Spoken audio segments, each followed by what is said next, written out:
Hello and welcome everyone for tonight's EAO Just Ask.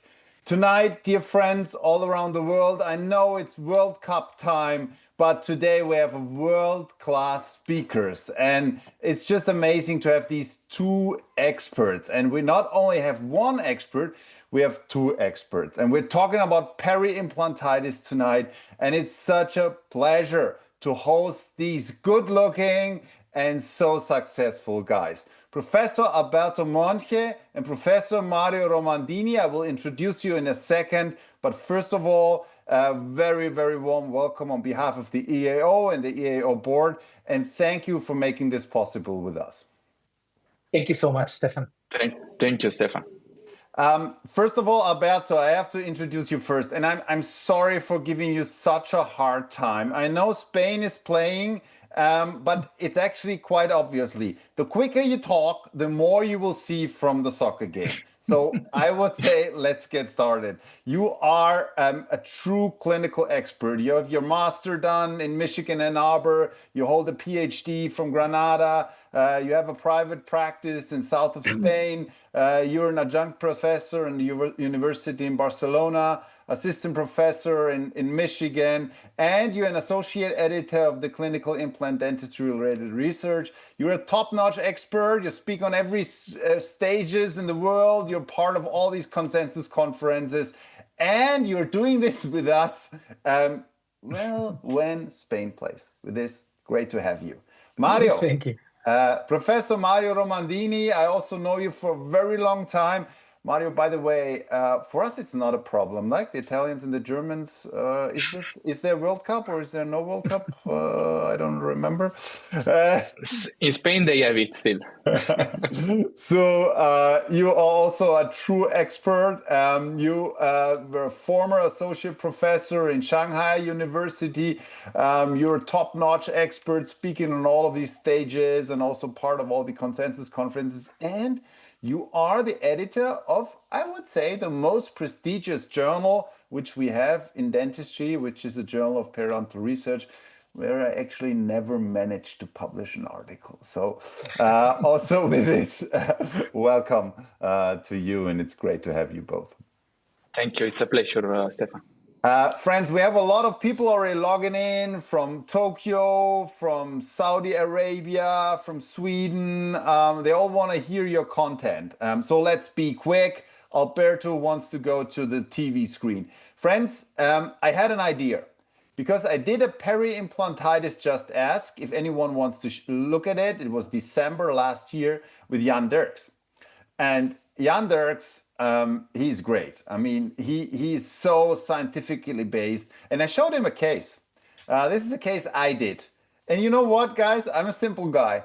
I'm going to show you the same case and ask for your opinion. So just quickly for the listeners, we are in the aesthetic zone. We have an implant with a peri-implantitis. We have an infracrestal component. We have a supracrestal component. I flapped it open. I brushed the infracrestal component. I did an implantoplasty on the supracrestal component. I grafted everything with a bone graft and closed it. Friends, what is your take? Jan was a little bit critical with my implantoplasty. What do you say, friends? Alberto Mario, first. do you want to start? Are you sure? No. Yes. Thank you very much, Stefan, for having us here. I will actually will probably do a very similar approach as the one that you did, especially in the aesthetic area. I will put some bone grafting material. Perhaps I will omit the use of a barrier membrane. It's a self-contained defect. But what might be more critical and might be more subjective to debate is the fact on whether implantoplasty or not. And I would agree with you that doing implantoplasty in order to modify the surface in an area that by no means will be able to stabilize the bone level up to the area closer to the platform, why not? My treatment philosophy in this type of cases, no matter whether I'm dealing with pre-implantitis in the aesthetic or in the posterior area, is to minimize the likelihood for disease recurrence. And we do know that we can say polished implant surface is going to be a worse niche for the pathogenic bacteria. At the same time, it can contribute to better plaque control. and also in order to build that transmucosal area in order to move away the marginal bone level after the reconstructive therapy, which is going to be far away, about 2 millimeters. What I can appreciate also from your case is that that's an external connection implant. So it's hopeless to gain bone up to the top. So why not to shift from a bone level implant to a bone level implant with a transmucosal component, which is, by the way, one of the major tendencies, clinical tendencies to prevent peri-implantitis. Perfect. Let's hear what the Italian says. Are you more to the Swede or more to the German and the Spain? What do you say? I would say that I have good friends both in Sweden, because I'm a very close friend of Jan, but also in Spain of Alberto and Germany. So I'm probably something in the middle, in the sense that I agree with your approach. Probably I would do the contamination the same way. I would feel we are in the aesthetic zone. To me, this matters. So probably I would fill the intrabony component with a bone substitute material. I would 100% agree with Alberto on probably not using a resorbable membrane.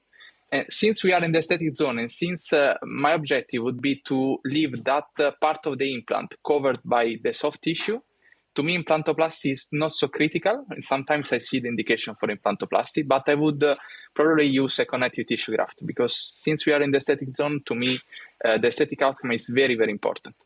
Perfect, guys. That seems to be like we have a discussion. Let's get going. Guys, you have a presentation for us. You prepared something. We are so much eager to hear your work. There are a lot of people logging in. Get going. We want to hear your content and how to do therapy on peri-implantitis. So, Stefan, I will start with the first question. And before starting, let me just say that thanks for the invitation, thanks to the EO, because it's truly a pleasure to be with a dear friend of mine, with Alberto, as you already said. And also after enjoying so many Just Ask sessions all together, I mean, I hope that the people here will enjoy this session at least a proportion of how much I enjoyed them in the past, including the one from Jan. So the first question is, what is the real value of non-surgical therapy? So let me start with the clinical case as I like. And this is Emilia.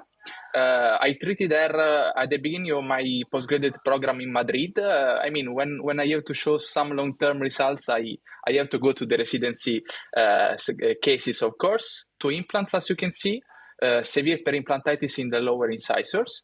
It was 2018, so let's say I was a very motivated resident. I did everything. So I raised a papilla preservation flap first. Then I performed 2 that, in my opinion, are 2 critical steps of peri-implantitis treatment. So first, I removed the granulation tissue, and then I tried to decontaminate the implant surface, of course, as best as I could. I have to say on this picture, maybe we can discuss also this. I mean, the disease was quite severe, so I'm not sure if today I would be so ambitious in attempting a treatment, but at that time I did. So I performed, to make Alberto very happy, an implantoplasty, at least in the suprabony component of the defect. Then I filled the intrabony component with a bone substitute material. Then I covered everything with a resorbable membrane. So basically everything we had at that time. Also here I have to specify that probably thanks to the evidence we have today, and also thanks to some of the people who are here, Alberto, maybe someone connected hearing us. I mean, I'm not sure I would do all these steps. But anyway, I did this at that time. Then I proceeded with suturing the flaps. And this is the 1-year outcome. So everything looked very good. Minimal bleeding and probing, shallow pockets, stable bone levels. So, I mean, I was happy at 1 year. And of course, at that point, since after a while I left Madrid, the case went into the hands of new students who took care, of course, of the maintenance of the supportive peri-implant care, which is very important after peri-implantitis treatment. We also performed the free gingival graft. And this is the 8 years follow-up, documented actually from a very good colleague who is Dr. Julia Rios Barbero. And Well, we can say that we have a successful outcome because we have basically very shallow pockets, no bleeding on probing, and stable bone levels. I would say that after 8 years, the most important point to me is that the two implants are still there, the restoration is still there. So I would say a successful outcome for a very severe case. Mario, can I ask you a question? Maybe also Alberto's opinion. Is that just ask, right? What do you think about these confluent defects which we saw? How important is the grafting there? What would you say today? Did you pretty much lose this sort of bone peak in between, or did this grafting help you also to keep up the soft tissue volume? And Alberto, what is your opinion about these confluent? Well, that's a fantastic point because actually it's underreported in the literature. But we do know from very basic knowledge, very basic preclinical studies, the one that you performed in the year 2011, actually, comparing full thickness flap versus partial thickness flap, right?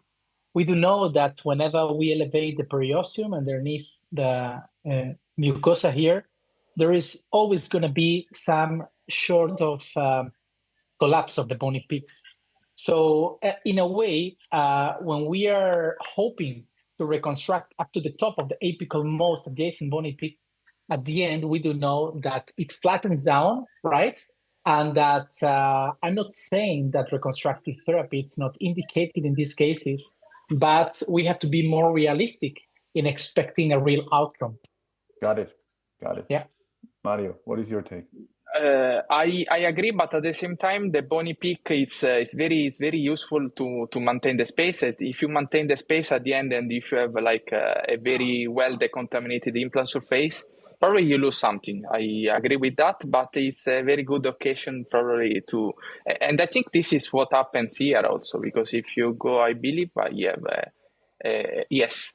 We have that bony peak already in the baseline radius, and I would say that mostly we maintain that. But I mean, I agree that we can lose something. Yes, great case. That's for sure. Congratulations. Thanks. But what I did not tell you is something very important, Stefan, is that Emilia never received any non-surgical treatment before surgery. So we had a very good result, but Emilia never received a non-surgical treatment because Emilia was part of this randomized clinical trial. So we go back to the question, and she was in the test group. So in this study, we basically tested whether non-surgical treatment before surgery of peri-implantitis basically improves outcomes. And basically it did not, because we had no differences in probing pocket depth, in clinical inflammatory parameters, bone levels, treatment success, apart obviously from a longer non-surgical time in the control group. So basically no difference, same outcomes, just more time in one group. So now I have to be precise, and I have to say that it probably is not true to say that Emilia did not receive a non-surgical treatment. She actually did not receive submarginal instrumentation, which is, if we use the language of periodontists, we are both periodontists, Alberto and myself, she did not receive the step 2 of therapy, because non-surgical treatment is actually more than that. It's also the step, what we call step 1, so oral hygiene instructions, risk factor control, supramarginal instrumentation. So what we tested was only the added value of going deeper to do the submarginal instrumentation. And this specification is very important because step 1 is not optional. So plaque, smoking, periodontitis, prosthetic factors. I would use the language of Alberto in saying that these are not associations, these are drivers of disease. So, of course, if we don't control the drivers of the disease, I mean, the disease will come back. So this is an important point. Step 1 is critical within the non-surgical treatment. When it comes to the second part, which is the step 2, so the submarginal instrumentation, I would say that things change. For example, if we look at these are just randomized clinical trials taken from the literature. The efficacy of submarginal instrumentation is limited, and I would also say that it follows a gradient. So the more severe is the disease, the lower is the success dramatically. So we move to a low treatment success, 30% in early cases, to 5% treatment success in more severe cases. So with Alberto, we tried to have some take-home messages at the end of every question. So can I have a quick question to it? Because sure. We also have a little bit beginners in the auditorium. it's sometimes tricky to get a good oral hygiene in some of these complex constructions or reconstruction you have. I think what, Elizabeth? No, what was her name? I forgot of the name of the patient. That was also a difficult reconstruction to clean. It was cement retained. It was probably porcelain fused or whatever. So what do? I mean, you didn't, you have to take off the restoration, or how do you help these patients to clean it and to make sure that they have a good oral hygiene in that area? Albi, for you first. Yeah, well, Mario made a critical point, which is the following. Step one, it's something undebatable with the patient. In other words, if we know that there are often local factors that contribute to disease onset and they may further contribute down the road to disease recurrence, one have to very thoroughly evaluate the prosthetic component amongst few other factors.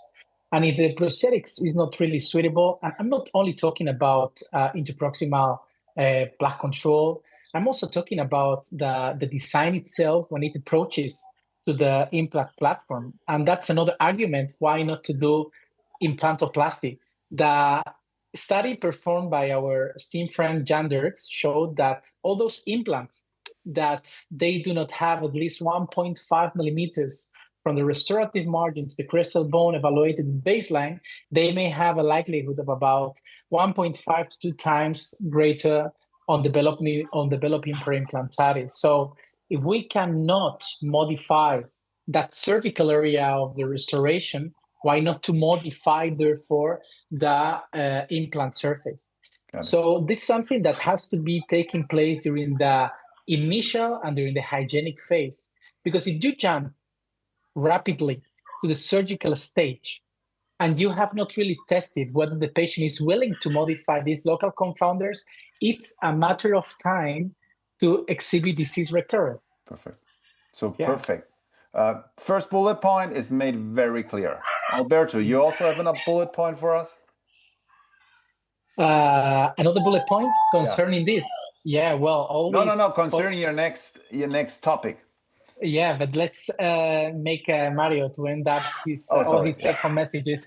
So I have just a couple of take-home messages. Well, the first one is that step one is critical, so risk factor control. Step two, I would say that is context dependent.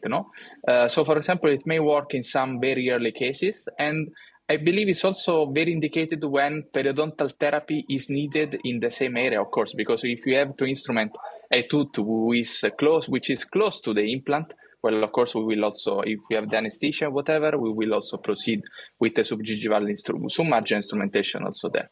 So I give now the word to. Can you go one slide back, because it's important, Mario, to also make that a little bit more for the beginner. Step one would mean this is a control of risk factors, like the one Alberto alluded to, like hygiene of reconstruction. In the extreme case, take off the reconstruction. Step two would be a non-surgical therapy before peri-implantitis treatment, correct? Exactly. Step one is exactly these are the two key points, probably, are the plaque control and the restorative factors. There are many more, smoking, etc., but these two are probably the two key ones. Perfect. Okay, and of course the periodontal control in the whole dentition, etc. Step two is going deeper. So do what we do around teeth, doing the anesthesia, removing the restoration, doing the classical non-surgical instrumentation. So doing the submarginal instrumentation. That part around the implants, basically it does not work so well. So we can do it in very initial cases where maybe we can avoid the surgery, but at the end we will end up with surgery. If we can do it if we need, for the context of the mouth to make anyway a non-surgical treatment in that setting. Perfect. Thank you. Alberto. I don't know if Alberto agrees with that. Of course, Mario. You know how to very well orchestrate the treatment of peri-implantitis. No hesitation on that. And we also agreed, Stefan, that could be relevant also to discuss which are the patient and implant-related factors in order to foresee successful outcomes. And in this sense, I do believe, Mario, if you go to the next slide, that is very pertinent to evaluate which are the major site-specific factors that really drive the decision-making and that also help us to anticipate an expected outcome. And as educators, and you pointed out very well at the beginning, Stefan, I mean, we are very premature yet in really understanding which is the step by step that we have to follow in treating peri-implantitis, but we have to mirror very much on the treatment that has been carried out for about 50, 60 years in guided tissue regeneration to know what works, what doesn't, what is going on with the bony peaks, right? What is the importance of the residual bony peaks? And we can say that over the last 50 years, we have learned that the level of containment really make a big difference, right? Especially in our decision making. The fact that drove you to reconstruct in that implant that you did your peri-implantitis treatment in the aesthetic area was not the fact that was only on the aesthetic area, but rather the fact that it was a self-contained defect. Yeah. So it's important to understand and to evaluate very comprehensively defect configuration. Let's go to the next slide, Mario, because we can see here around dental implants a completely different scenario, right? This is, we can say, supracrestal defect. We can call it horizontal pattern of bone loss. At the end of the day, it's non-contained. There is no way we can reconstruct. So we can either remove the dental implants or we have to carry out resective therapy. It was elucidated that this type of defects is not so common as it is, as it's showing right now. So, and eventually the rich pattern, and that whenever it occurs, it often happens in implants that are very close together, right, guys? But what is more commonly encountered, if you go to the next slide, Mario, you can find this type of defects that are, we can name them as partially contained, but might be worthless to apply a reconstructive therapy. So according to my decision-making also in diagnosing this type of defect, I will name them as a non-contained defect. We do know that those bony peaks, once we elevate the full thickness flap, they're gonna collapse. And so they will provide no support, no oxygen, no nutrients, no supergenitor cells in order to succeed in the reconstructive treatment of peri-implantitis. Let's go to the next slide, Mario. So, Alberto, just to quickly interrupt you. So your rationale would be these areas of threads will never in a lifetime be in the bone again. So make a sort of a transmucosal implant out of it, right? Yeah, right. And see, we do not really have long-term data on this type of therapeutic modality. But what I know is that the implant surface, whenever it exhibits roughness, and we do know from the study from Windael, for instance, right? Yeah. Very recently that show in a time frame of 10 years, if you have bone loss, in other words, if you have the roughness exposed either to the peri-implant sulcus or to the oral cavity, the likelihood that that surface becomes contaminated is going to be critical. So it might be just a matter of time. So I do prefer in a susceptible patient, and I know it's susceptible because he or she may have developed periodontitis, now peri-implantitis, and now the odds for developing recurrence of peri-implantitis are significantly higher. Don't you agree, Stefan and Mario? I agree, but I want to be the advocatus diaboli now. How can I be sure, my friend Alberto, that your surface will be smoother after you did your burr and did your implantoplasty, or I did it, than if Jan would do an implantoplasty with his tie brush? How can I be sure? No way you can be completely sure, but I can tell you that the odds for having, I will say, neater implant surface in terms of roughness will be whenever you remove the supracrestal component, the restoration. If you don't remove the restoration, that will create grooves, undercuts, and yeah, in a way, I will agree with the rationale provided by Jan in the other platform of just as that was held and that what I was attending, that in those cases, the performance of implantoplasty might be even deleterious for the long-term prognosis of such dental implant. Mario, what is your take? implantoplasty? Does I it mean, make it more smooth, or we cannot be sure? no, I mean, if you do it properly, I mean, you can see very clearly also from the images of the slide of Alberto. I mean, it makes the surface smoother for sure.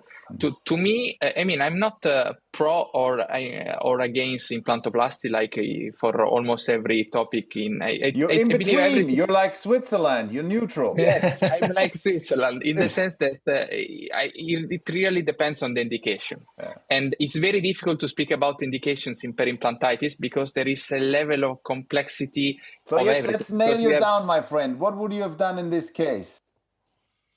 in this specific case, well, it depends a lot on where the soft. I mean, from my point of view, it's not only where is the bone, but also where the soft tissue should go. Okay.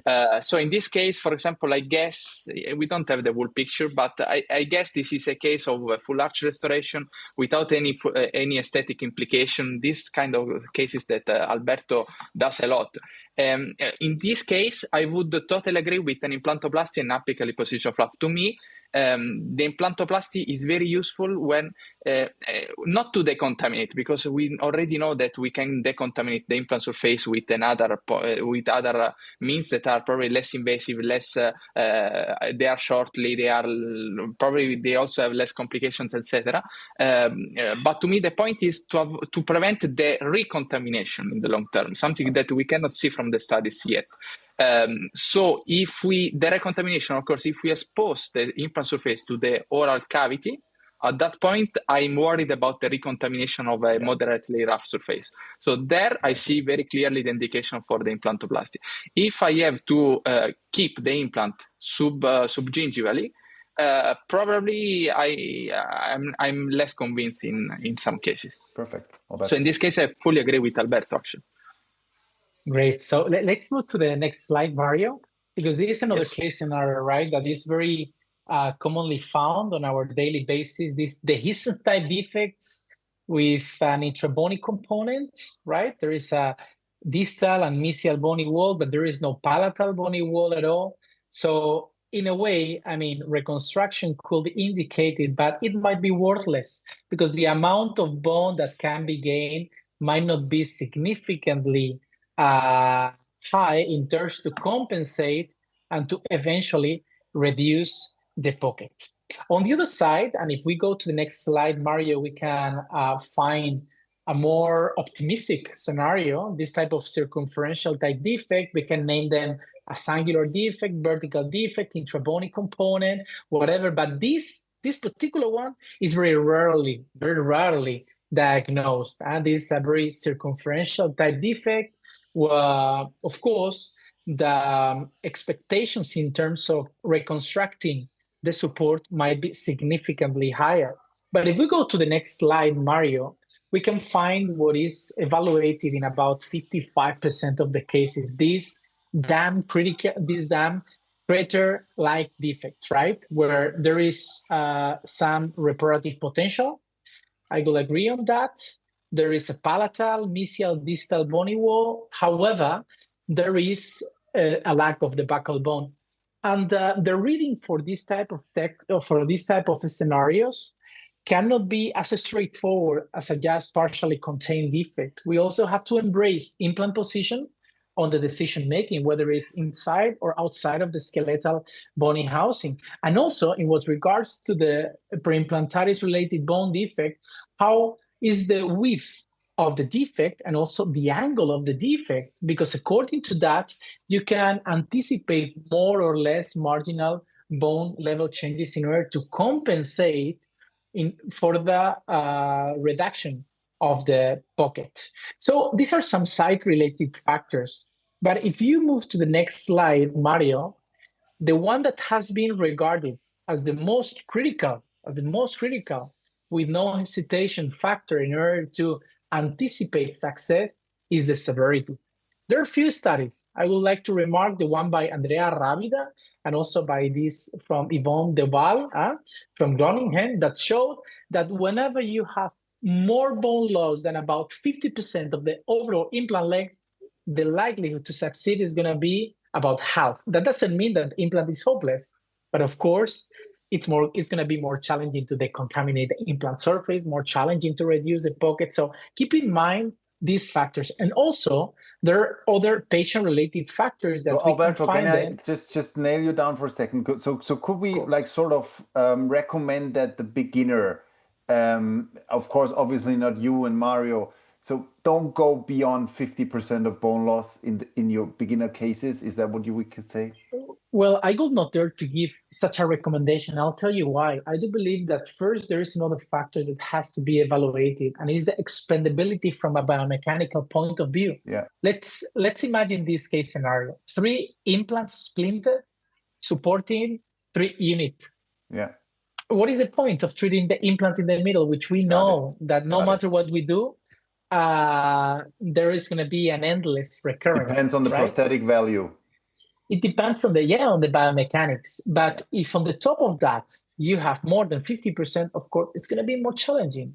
Got it. So from a technical point of view, these severe scenarios are going to be less predictable. Got it. No hesitation. Nevertheless, the expandability should be also comprehensively evaluated. And also, Stefan and Mario, there are other patient-related factors, and many of them make a lot of sense, right? We know that if a patient does not enroll in supportive pre-implant therapy, the likelihood to have peri-implantitis is going to be higher. The likelihood to have disease recurrence is going to be higher. So again, I would like to echo the very smart words that were delivered by Mario at the beginning of this presentation. The hygienic phase is not only about using the air polisher, lasers, whatever. It's more about evaluating whether a patient is a good candidate to be subjected to treatment. Got it. And now I'd like to know, what's your point on the band of keratinized mucosa in order to prevent peri-implantitis recurrence? Could we mix in one question of the auditorium? Alberto, I think it's a little bit to you. The question is, what about tie contamination of particles? Obviously, a question which you get a lot of times. Are you afraid of that? Or how's your technique to remove it? You know that they are all over the soft tissues. Is that something you're concerned? Arva wants to know that. I do prefer not to have them, but I'm not so concerned about them. We have few studies, amongst them the one by the Gothenburg group, the other one by Mia Rakic, that showed that there might be some site-specific inflammatory response, but that response will not really jeopardize the stability of the pre-implant tissue. And if we are so scared about titanium particles, we have to give up implant dentistry. Because we know that at the time that we are placing dental implants, at the time that we are drilling for placing dental implants, there's always going to be an unavoidable release of titanium particles. Right. We have data showing that in the lymph nodes and that, right? But how's your clinical procedure? Do you scratch them away or you just don't care? Okay. I'll give you a tip. And it's not the tip is for free, but also it's free, the approach. Because I have noticed few colleagues of mine that do resin composite around the implant, whatever. I do prefer to do the internal bevel incision, right? I isolate the granulation tissue. And before I remove the granulomatous tissue, I do the implantoplasty.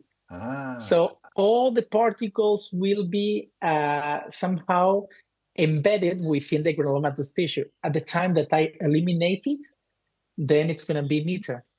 Alberto, you're a genius. Arva, I hope that was a great tip for you. Mario, now we want to hear about keratinized mucosa. Let's go. Here it's a long story. Probably the point has to be, we can speak about the studies. And the study, if we look at the cross-sectional studies, all the studies say that there is an association. But why?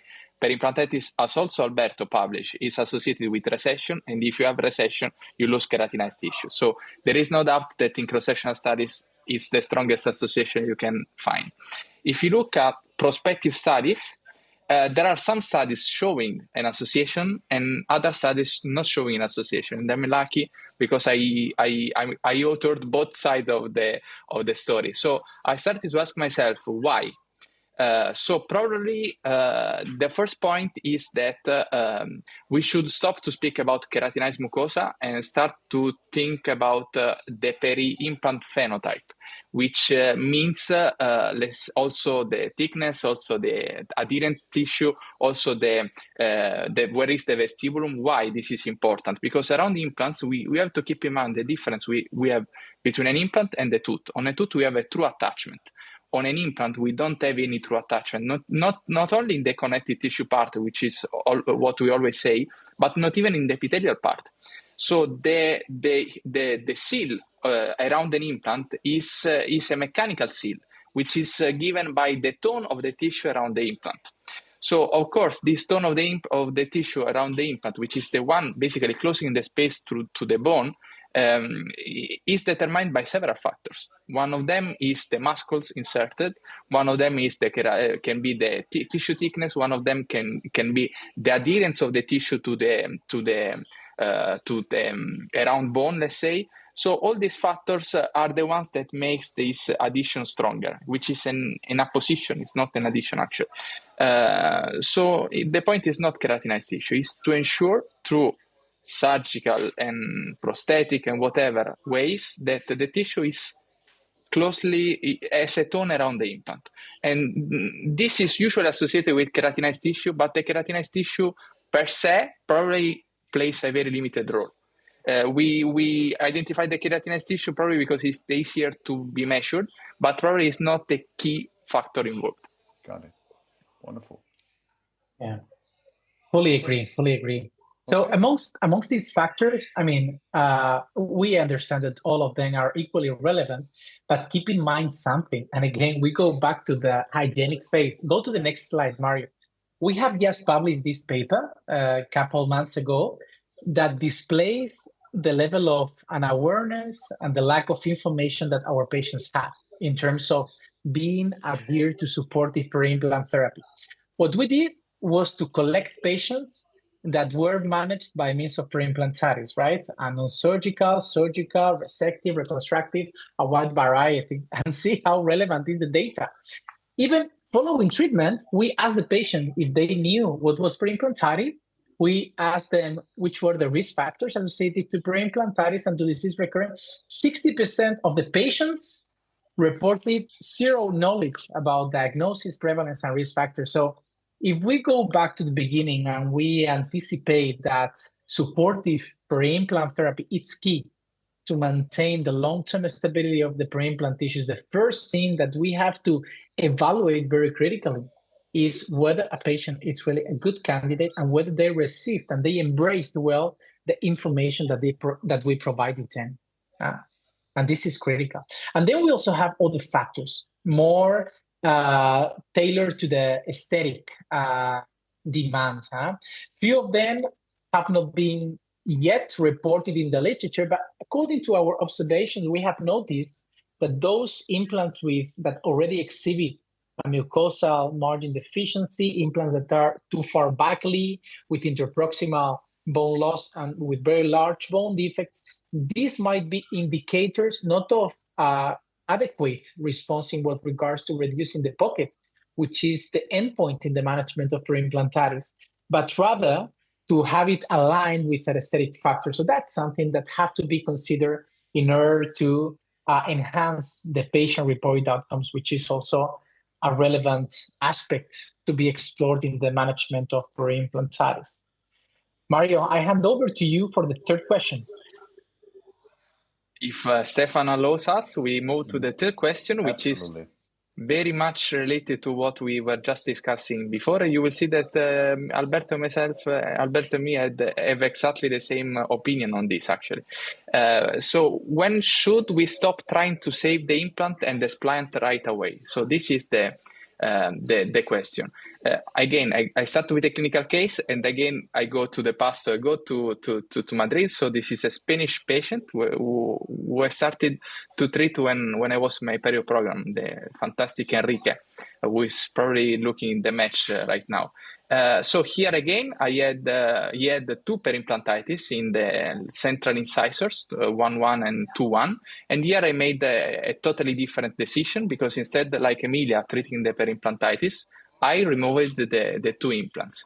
The point is that when we remove implants with peri-implantitis, what happens is that we end up basically with three-dimensional soft and hard tissue deficiencies, which, especially if we are in the aesthetic zone, we need then to reconstruct, because we cannot use short implants or other means to manage this situation, of course. And this is what actually was done for Enrique. This is a very short summary of his at least surgical treatment plan. So I started with a vertical and horizontal bone augmentation with the Curie technique, two donor zones, so both in the posterior mandible and the symphysis.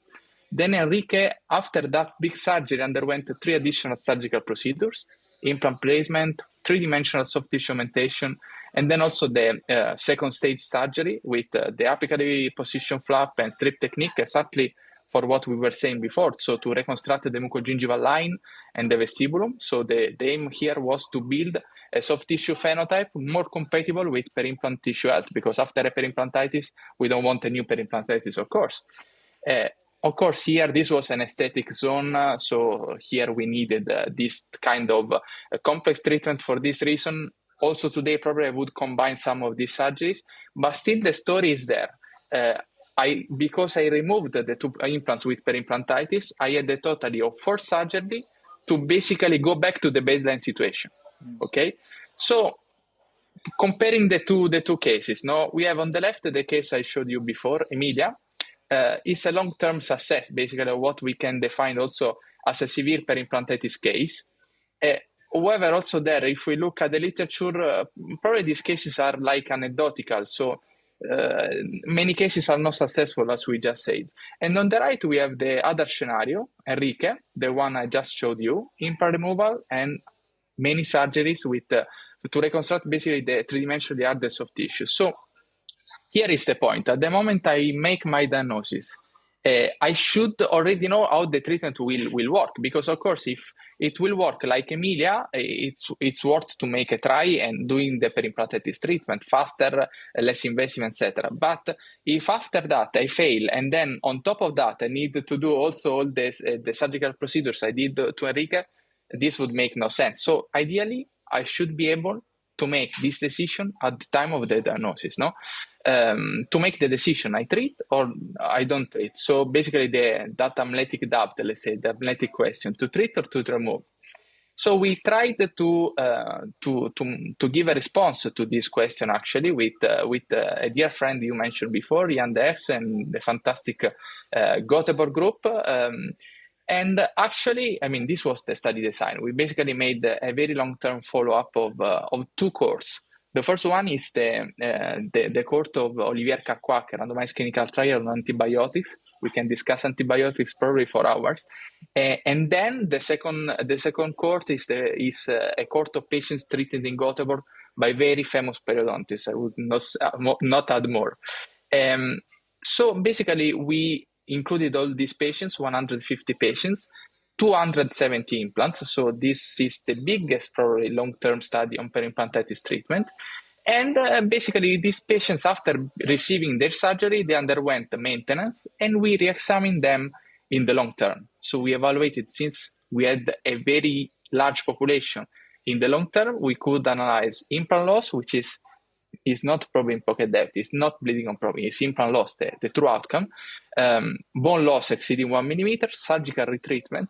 But going back to our question, which is to understand which factors are associated then with the success, we collected all these parameters that are available already at the time of the diagnosis to try to have a prognostic system for peri-implantitis. So we collected patient characteristics, implant characteristics, location of the implant, also diagnostic parameters at the moment of diagnosis. Everything that was already available before doing the treatment, because that is the moment when we have to make the decision. So going to the results of this study, I believe this part is quite interesting because in the long term, and treated by very famous periodontists, probably is the highest skilled center in the world in terms of peri-implantitis for long-term surgeries, because the cases from Alberto are still not so long-term because we are young, of course. But you can see that in the long term, basically 20% of the implants treated surgically for peri-implantitis are out of the mouth, 1 every 5. More than 40% have further bone loss exceeding 1 millimeter, and around 1 every 4 received a surgical retreatment. So if we put everything together, in the long term, 60% of the cases treated for peri-implantitis showed disease recurrence.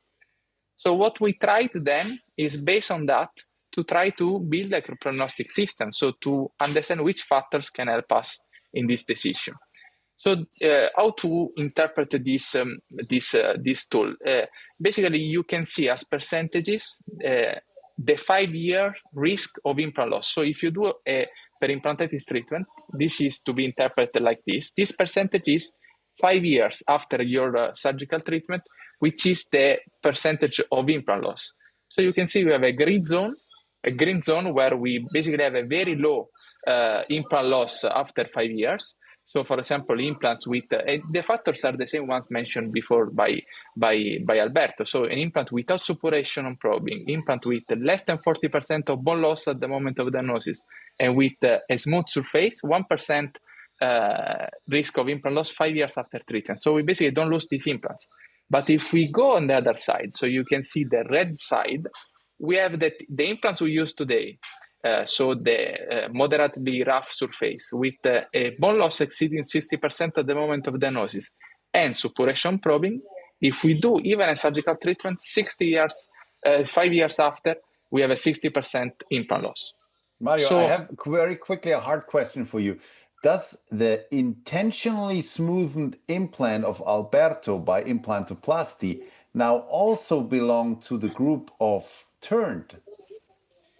Well, we can extrapolate it this way. It's very complex because, of course, as you know, Jan and the Göteborg group, they do not like so much the implantoplasty. But so what would you say? Obviously, these were from the company turned implants.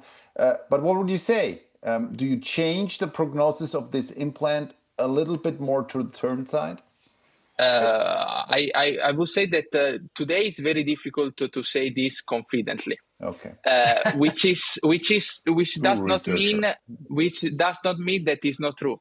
Okay. So I believe that there are indications for implantoplasty, and when implantoplasty is indicated, this really makes the difference. But as I mentioned you before, I like a Swiss person, so I'm not always for implantoplasty or always not for implantoplasty. I see indications. I try to find indication to make everyone happy. Yeah. Alberto, did I formulate that correctly? That's why you're doing implantoplasty, because you actually want to go from the right side of the screen a little bit more to the left side, right? That's our rationale for doing that. Yeah, I mean, I must disagree. Mario earlier said that there are other methods to decontaminate the implant surface, so implantoplasty is not needed for such a purpose. But there are a myriad of in vitro and preclinical and clinical studies that all of them have shown suboptimal outcomes in terms of surface decontamination. And it's not really arguable that implantoplasty isn't the most effective surface decontamination modality. We'll come to that point, Stefan. Okay, later. Great. Okay.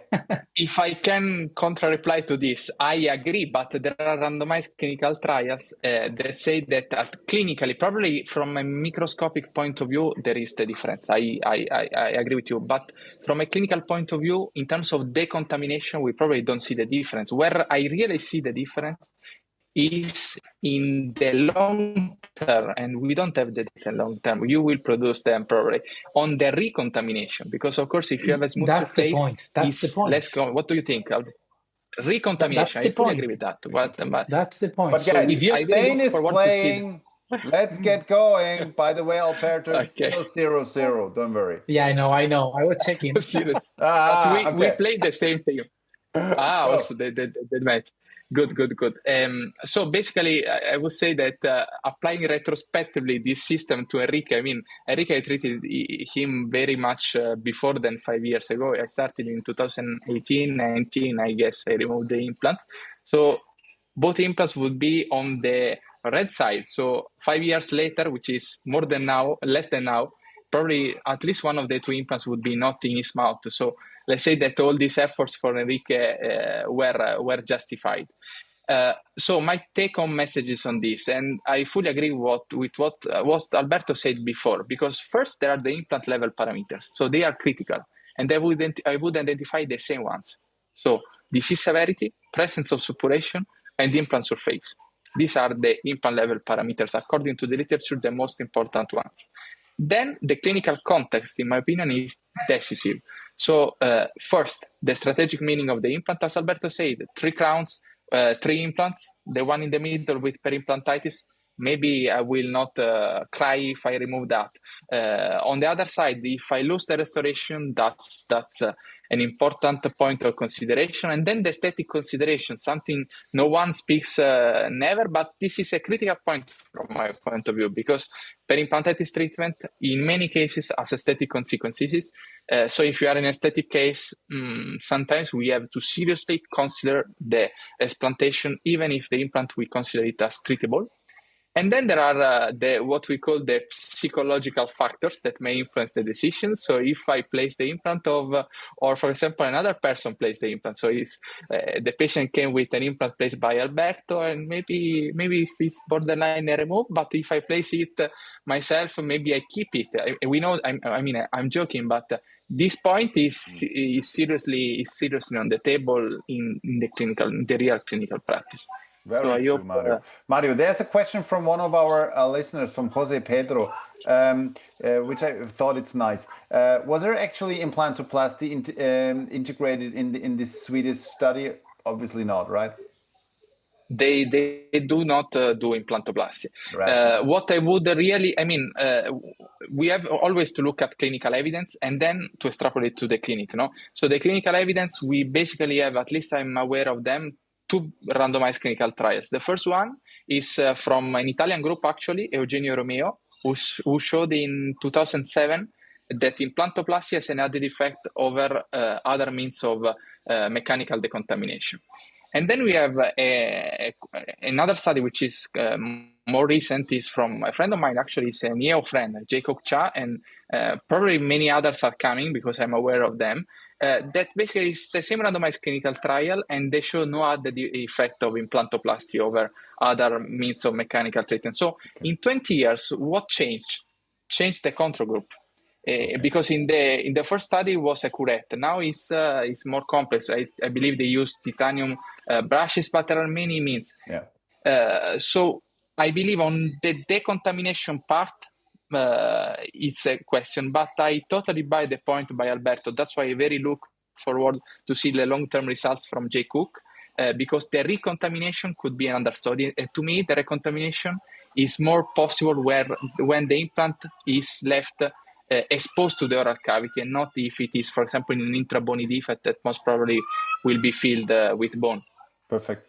Alberto, finish it up with your last topic. Okay, yeah. So let's wrap it up. When reconstructive, when combined, and when resective following the non-surgical therapy. So we understand that we have not been really successful, and I don't want to say that we failed, because often the non-surgical therapy elicits and yields a favorable outcomes in terms of reducing the pocket, but many times it's not sufficient in order to close the pocket or to achieve a healthy environment. So what really dictates, and I do believe that we have quorum in the literature, and most of the experts agree, that defect configuration is really what dictates what type of therapeutic modality. This classification was published a few years ago already, but what I do believe is relevant for the audience, it's to understand that we may have self-contained, partially contained, and non-contained defects. As such, if we move to the next slide, we can understand that the peri-implantitis related bone defect is more complex than the one around lateral dentition whenever there is periodontitis.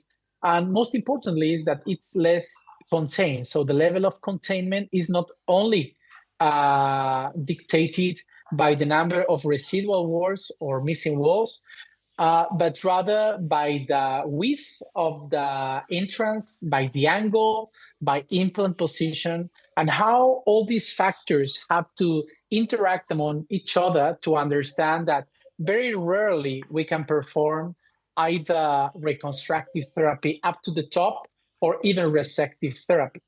In fact, if we go to next slide, Mario, we do have four major type of surgical interventions, right? We do have the open flap debridement, which is advocated in any type of defect configuration, and it basically consists on open up a flap, decontaminating, and closing it down. Few papers have consistently shown that the level of mucosal recession will be significantly higher. Not only, therefore, applicable these findings for the aesthetic area, but to me also in order to enhance plaque control, I do not want to have threads or microrapnea exposed to the oral cavity or to the peri-implant surface. So in those cases that there is a depth of the intrabony component more than 3 millimeters, preferably with an angulation lesser than 40 degrees, I will advocate for reconstructive therapy, decontaminating with whichever means, and then placing a bone graft. In those cases where there is a partial containment, I would still suggest considering placing a barrier membrane. Otherwise, I do believe that there are few studies that suggested that omitting the use of a barrier membrane may also enhance the early healing phase. In those cases where that it's exhibited either the Hissens type defect, so this is very classical implant outside of the bony housing, there is no way one can reconstruct the alveolar bone, or implants that are showing a horizontal pattern of bone loss, the so-called supracrestal component, might be subjected to resective therapy.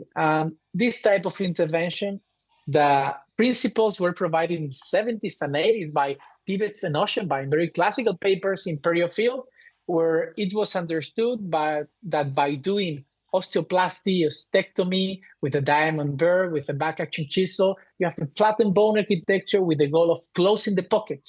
I do always say that whenever you can go for resective instead of reconstructive, go for that. You will immediately shift the ecosystem.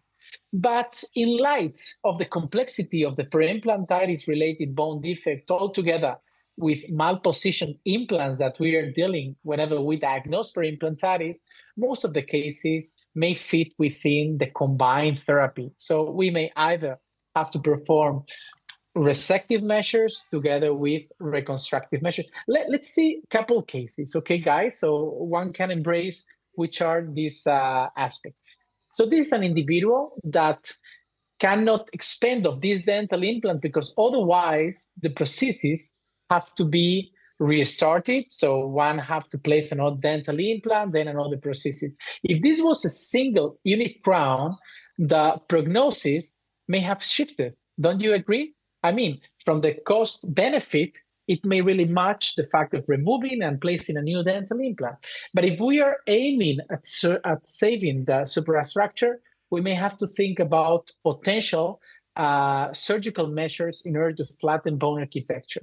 Alberto, very quick question. Does it make a difference in your perspective, but maybe also in the literature, that this implant is in the mandible when compared to a posterior implant in the maxilla? Is the literature showing us anything here? Well, the Mario's paper showed that the likelihood to exhibit peri-implantitis in the mandible is about 60 times higher. Am I correct, Mario? When compared to the maxilla. I don't remember. You remember the numbers better than me, probably. You don't remember your own study? Well, the study by Yander showed that the implants in the mandible have a 2 times higher likelihood to have peri-implantitis. Yes. But what about the therapy, the success of the therapy? To me, it doesn't really, the success of the therapy. Well, there is evidence that show that in the posterior, we tend to fail more frequently when compared to the anterior, but there is no evidence comparing the maxillary, the upper and the lower jaws. Okay, good. I must say that in the upper maxilla might be more challenging because often the implants are slightly deeper. So achieving satisfactory outcomes might be also attributed to the level of visibility that you can I reach. thought of like having probably more grafted bone in the maxilla than compared to like a mandible, but there's no evidence, right?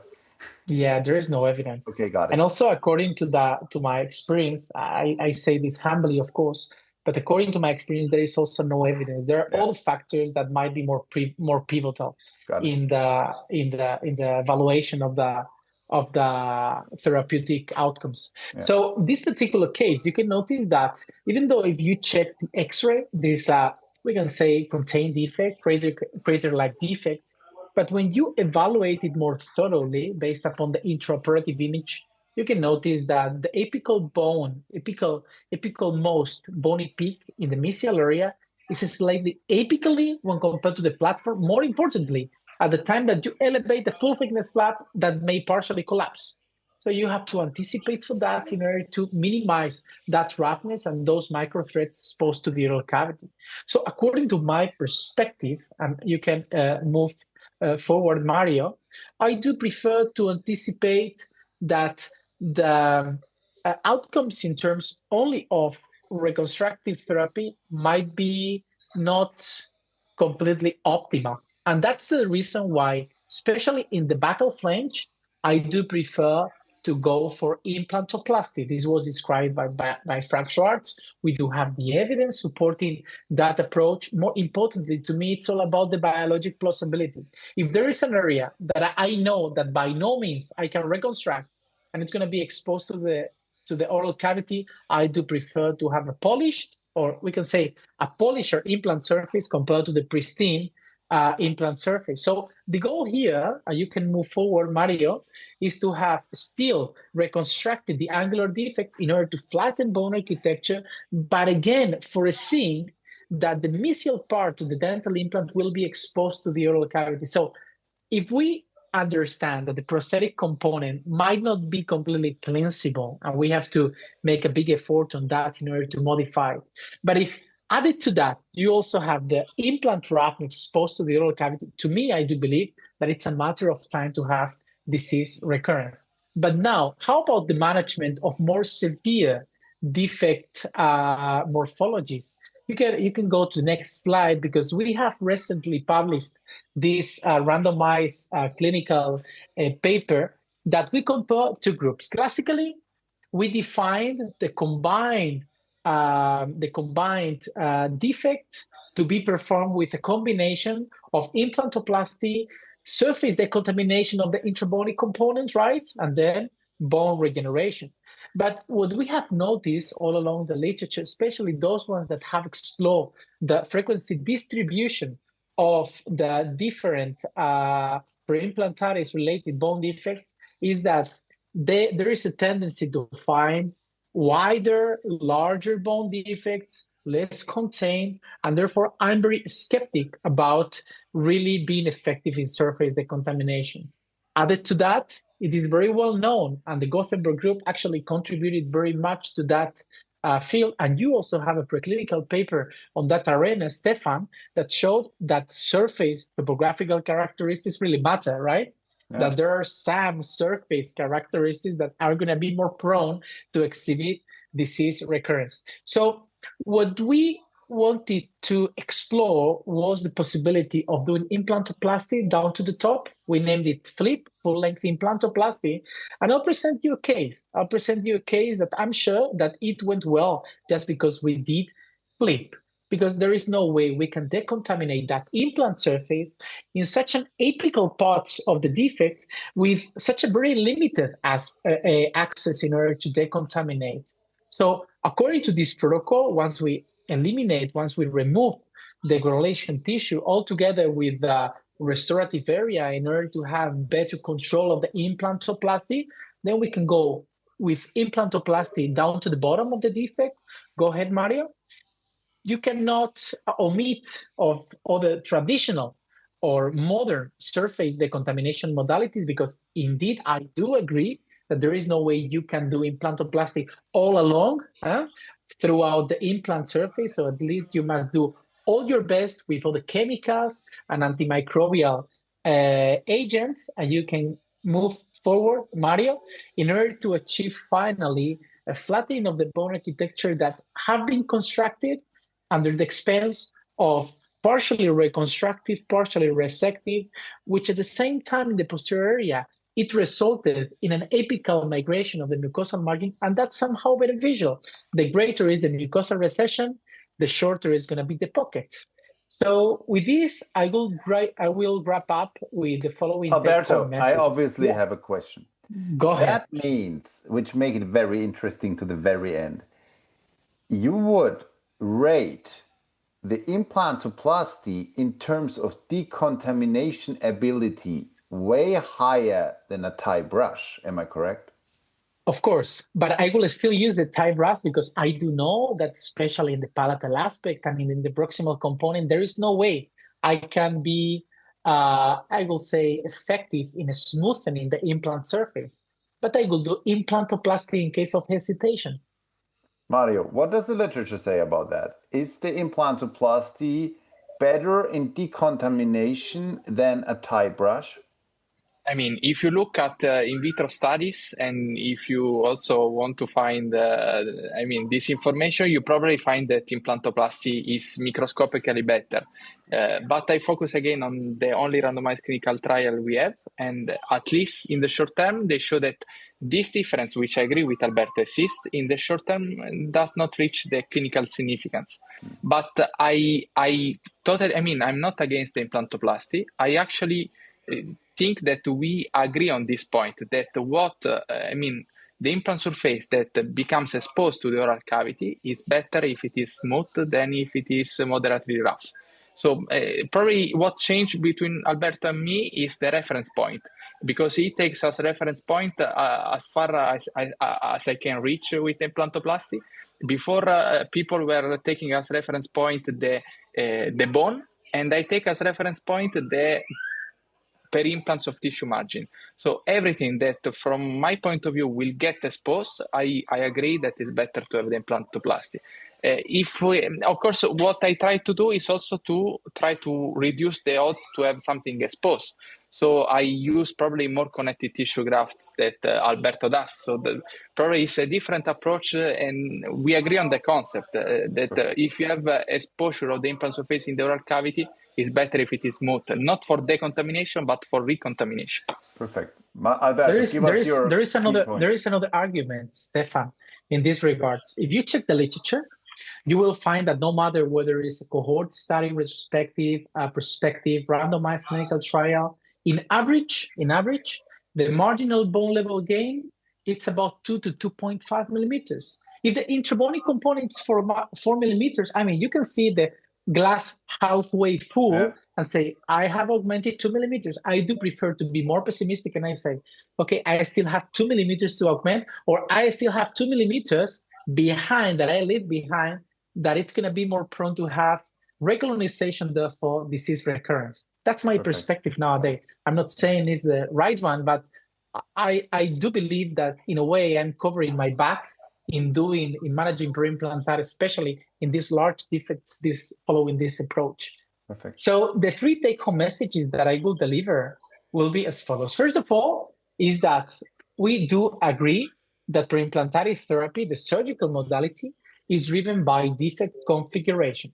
Secondly, that considering that peri-implantitis very rarely displays self-contained configuration, first of all, mucosal recession is often anticipated, and oftentimes we cannot go all the way up to reconstructive therapy.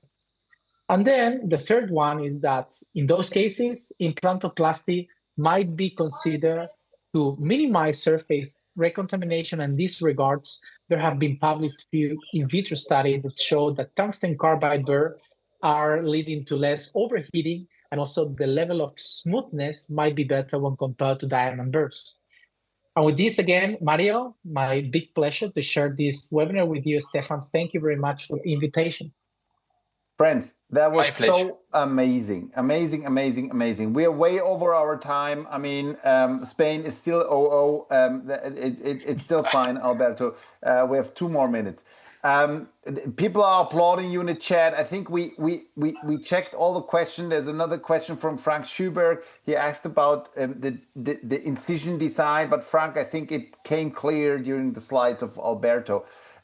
There's one final question which I love to ask you both, and it comes a little bit to the question or the comment Jose Pedro has, and it's actually a congratulation to your cases. He says, the shiny surface of Alberto's treatments is amazing to see them. So I hand it over to Alberto. But that would be my question to Alberto and to Mario. Is a surface following implantoplasty, could I regard it as a machine surface? Well, machine by definition is micro roughness, right? Right. So in a way it does, but at the same time, it's difficult to have implantoplasty all the way throughout 360 degrees of the implant surface. So yeah, one area might be machined and the other area might still be rough and the other might be moderately rough. Might be polished. Yeah. I don't know which is the exact nomenclature that we should use for this modified surface. What is your take, Mario? I mean, I agree, but the point is, does it matter? I mean, you want it to be smoother than the moderately rough surface of the original implant, so it is smoother. That nails it down. That is Switzerland, Mario. You are now from now on. You're Switzerland for me. You nailed it down. It's definitely smoother than before. That's what you said, right, friends? That was amazing. I congratulate you to your work. I love you both. I love your work. I already told that to you. You're great guys. You're great scientists. Oh my God, you're over the top. It's amazing. It was such an honor for the EAO, for the board, for our community to have you. Everyone is applauding you. And now I'll let everyone go. We have a summer break. There's no Just Ask in August. Have a look at all of the old ones. I'm sorry for that, but have a look at the old ones, Mario. And when it's very bad, I can give you a phone call. But with this, friends, Alberto, rush to the TV screen. I'm sorry. Thank you so much. It was a big pleasure, and thank you Mario, for having us. what are we going to do? Are we going for a drink or are we cheering Spain? You go to support Spain. We won so much in the past that we don't need new World Cups, you know. Spain, I'm not so sure about this. Friends, Spain needs to... Ciao, good night. All the best for Spain. Ciao, ciao. Bye-bye.